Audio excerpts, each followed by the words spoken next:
The UK is famed for its rolling countryside. A green and iconic land.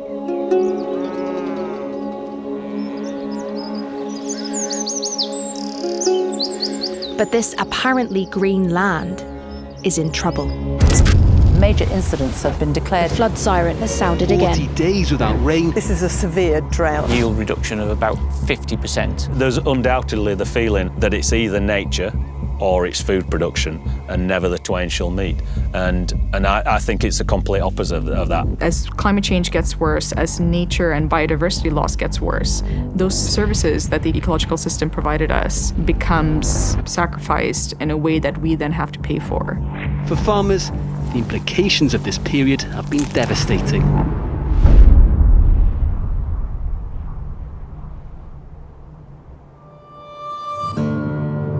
Most people would say that when they were younger, when you drove any distance in a car, you would find at the end of your journey that your windscreen was covered in tiny, dead, splattered insects. And that just doesn't happen anymore.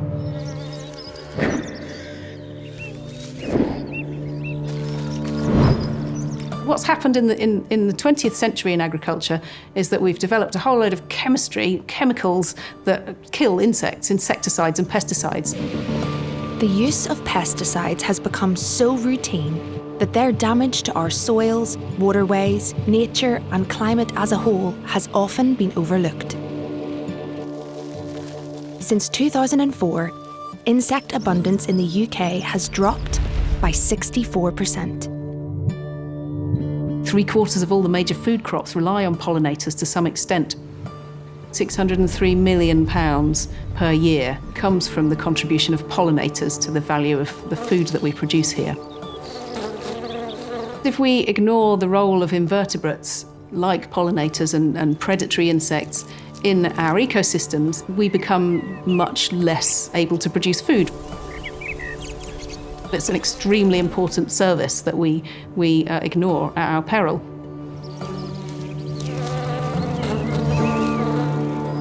It isn't just insects. Everything we need for survival relies on there being an abundance of nature. Biodiversity is the foundation of life. The food we eat, the water we drink, the air we breathe, the carbon storage we need.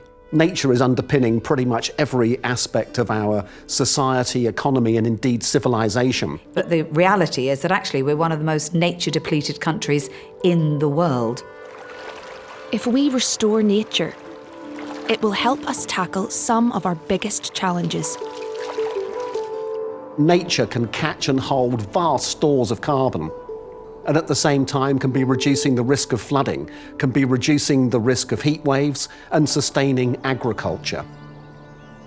If we are to navigate the effects of climate change, to maintain food and water security, if we're going to protect public health and well-being, then we don't have enough nature to do that anymore. There's one major reason for this. Our food system is by far the biggest cause of destruction of the environment. It's the biggest cause of deforestation. It's the biggest cause of the collapse of biodiversity, of wildlife. It's the biggest cause of freshwater stress and freshwater scarcity. And it's the biggest cause of the collapse of aquatic life in our oceans. It's also, with energy, the second biggest cause of climate change.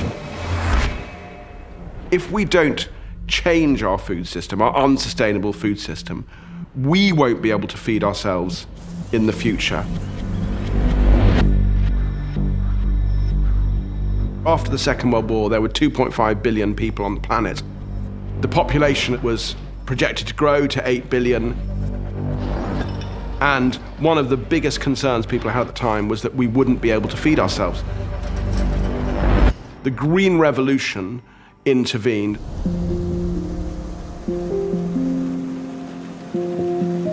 And this was a way of farming which took high-yielding forms of wheat and rice and maize, combined them with nitrogen fertilizers, pesticides, and new methods of irrigation that meant that we could feed those 8 billion people off the same amount of land that used to feed 2.5 billion people, and in fact produce almost twice the number of calories per person on the planet. We'd obviously been through the war. We'd seen really severe food shortages. Food production was key. So we had to drain fields to grow good crops. The small fields were made larger. Hedges were lost. Some woodlands were taken out. I think it was the government's policy of grants for drainage, grants for hedgerow removal. That was the encouragement. What's strange is there was no environmental criteria. I went to agricultural college and the word conservation was never mentioned. We were sent out as young farmers to bring every square metre of land into production. That's how it was at that time. What we now realise is that in creating those huge yields, we have driven nature off the land and we have crashed our ecosystems. I can remember as a little boy, the biodiversity on farms was just amazing. You'd see flocks of starlings, sparrows everywhere. The bird life was out of this world compared to today. We have unwittingly made farmers the villain in this story. All they were doing was doing what the state required of them. Today, 71% of the UK is farmland. But much of that isn't even directly feeding us. It's impossible to talk about industrial farming without talking about meat. 85% of the land that we use to feed the UK is used either to graze ruminants or to grow food to feed to animals, to feed us. Only a fraction of our farmland is used to grow pulses, grains, fruits and vegetables for us to eat. Despite taking up so much land, livestock produces just 32% of our calories. We do not need to be growing that much meat. It is an unbelievably inefficient way to feed ourselves. And that really is the single biggest problem. We need some of that land back.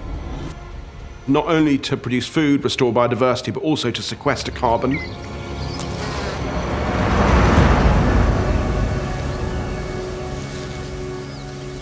This doesn't happen without our farmers.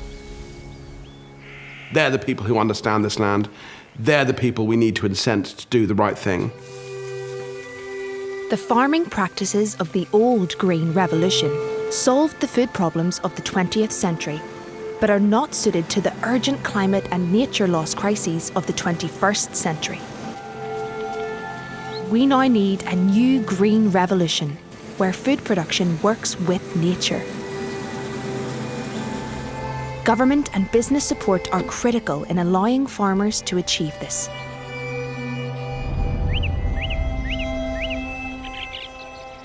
You can create a farming system that balances wildlife with crop production. Across their 1,300-acre arable farm, the Barker family have adopted farming methods that work with nature. Restoring water catchments to protect against drought, reducing ploughing to improve soil health, encouraging predatory insects to help negate the need for pesticides, and returning more than 10% of their land to nature, while still making a profit. I always say to people, farm like an environmentalist and manage the natural environment like a farmer. And by that, what I mean is we should be creating a farming environment that benefits all our pollinating insects and our beneficial predatory insects. We haven't sprayed an insecticide for 4 years on this farm. And of course, in the 70s, that would have been unheard of. It's good for our bank balance, it's good for our carbon footprint, and it's good for the natural environment and our farmland wildlife. We need a support system for agriculture which recognises the fact that farmers have to work hard and produce areas rich in wildlife, and there is a cost to that. It can't come without some level of government funding.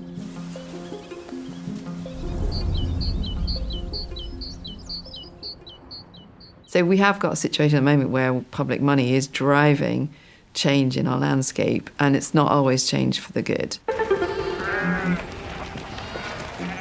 Of the £3.3 billion currently directed towards farmers in the UK, just 11% encourages nature and climate-friendly farming. We need to move to a system that is incentivising farmers to manage the land in a certain way that focuses on production in terms of sequestering carbon, in supporting biodiversity, in providing flood defences, not simply in metrics around food production. It's really important that we pay the farmers to look after nature in a way that reconnects these isolated pockets of natural habitat that we have left in the UK and brings them into a connected network that supports nature at a whole landscape scale. Whilst government payments can incentivise farmers to transition to more nature-friendly farming, international trade deals are threatening to undermine these efforts. Britain has struck its first trade deal since leaving the European Union, and it is with Australia. The cattle at Fenoni Farm are looked after by Ben Jones. Like many, he has worries about the government's latest trade deal and how he'll compete. The Australia trade deal is not actually a very good deal for the UK. It makes no sense to do trade deals that allow food that requires cruelty to animals or the destruction of the environment to lower the price of that food and allow that to come into this country and undercut our farmers. All you're doing is exporting those harms to somewhere we can't see them, and at the same time destroying the livelihoods of many of our rural communities.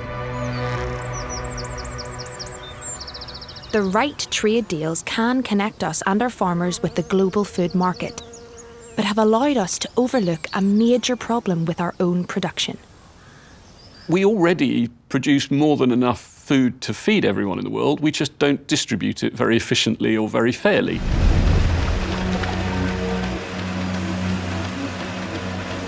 Food security is essential. But due to factors from business supply chain requirements to government policies, farmers are all too often forced to waste huge amounts of food. Each year in the UK, an estimated 6.9 billion meals worth of edible food never makes it off farms. That's 18.9 million wasted meals every day.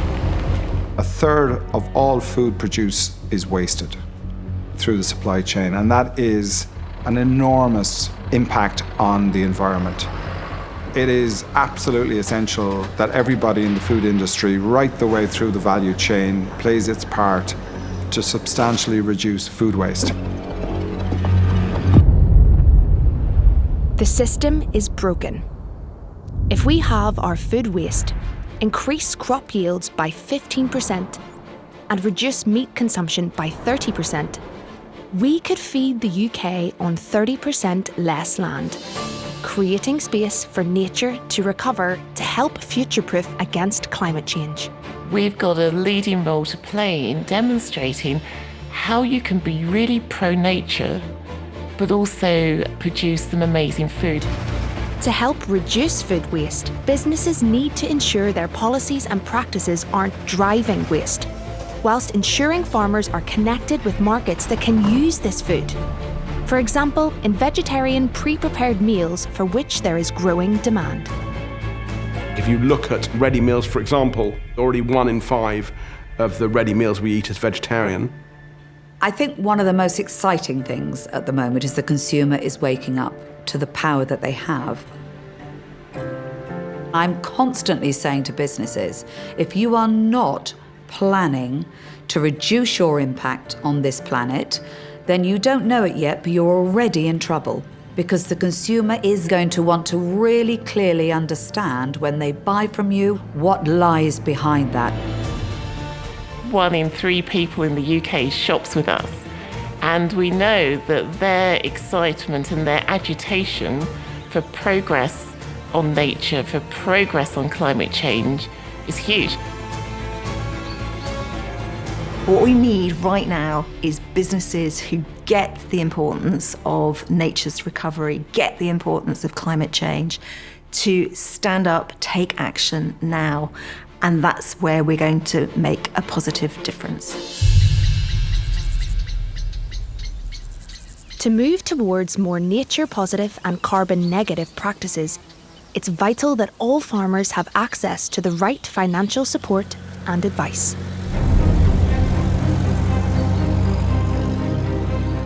We're one of the largest lenders to agriculture in the UK.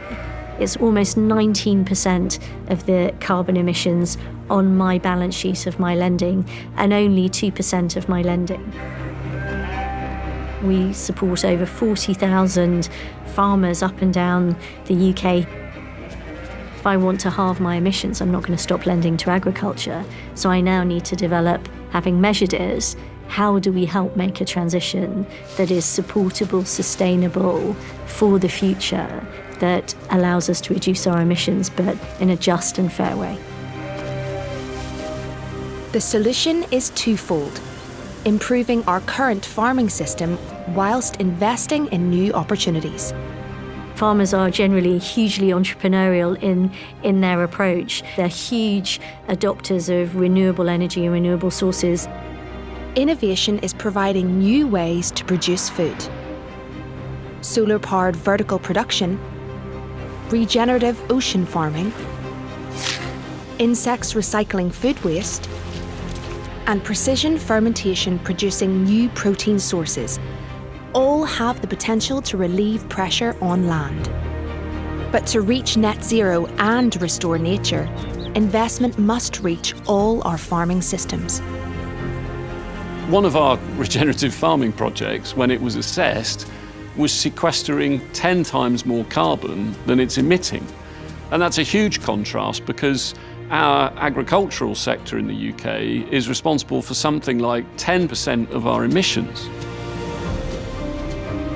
I think financial institutions need to be thinking long-term about how they're supporting farmers in transition, because ultimately the success of their investment and the value of the underlying asset in the land will be better supported if the soil is sequestering more carbon and the biodiversity on the farm is healthier. One of the things that will have the biggest impact, both on nature and on climate change, is how we use our land.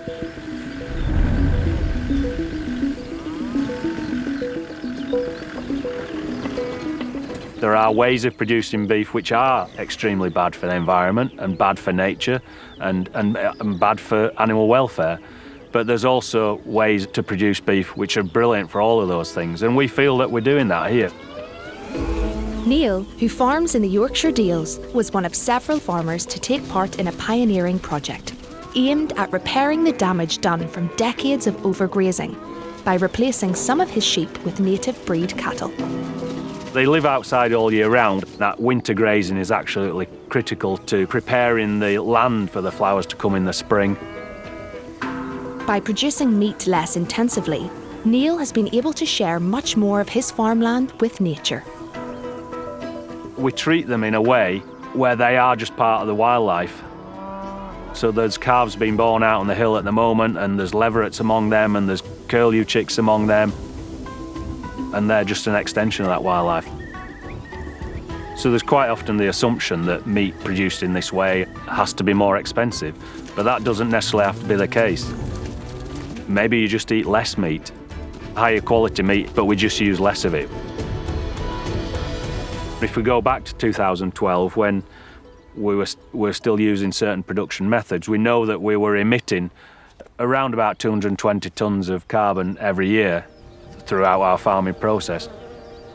In the more recent figures, that's actually come down to minus 94, so we know now that we are a net carbon sink. The more we put nature at the forefront of what we did, we realised that the profitability of the farm improved as well. If we get the food system right, and we have a massive opportunity to do this right now, we could really set things up well for the future.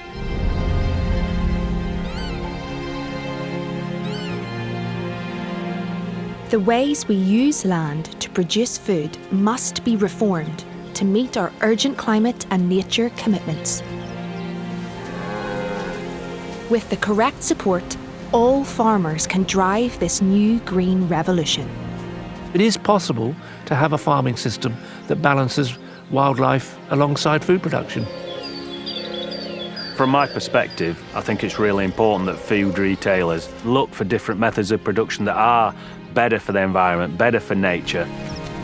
We must design nature back into the farming system to ensure farms remain profitable as they tackle one of the most important challenges of the 21st century: the devastating consequences of a changing climate. We're now literally at 5 minutes to midnight. Now is the time to take an integrated approach whereby nature recovery migrates to the centre of economic thinking. Nature has been exploited, not valued, not costed. Nature doesn't exist in any of the systems that we use to value human success. And until we start building nature into our calculations of what makes a successful farming system, we can't be surprised if farming continues to destroy nature. The only sustainable way forward for us as a business, indeed I would argue for any business, is to be nature positive, because without being nature positive, ultimately you can't be profit positive. There's tremendous opportunity in this. We've seen it with net zero. A whole industry's blossomed. We now need to see the same thing happen with nature. At the end of the Second World War, we've been asked to be farmer heroes with regards to food security. Maybe now we're being asked to be farmer heroes again with regards to climate change and to nature's recovery. And I firmly believe that we can do that.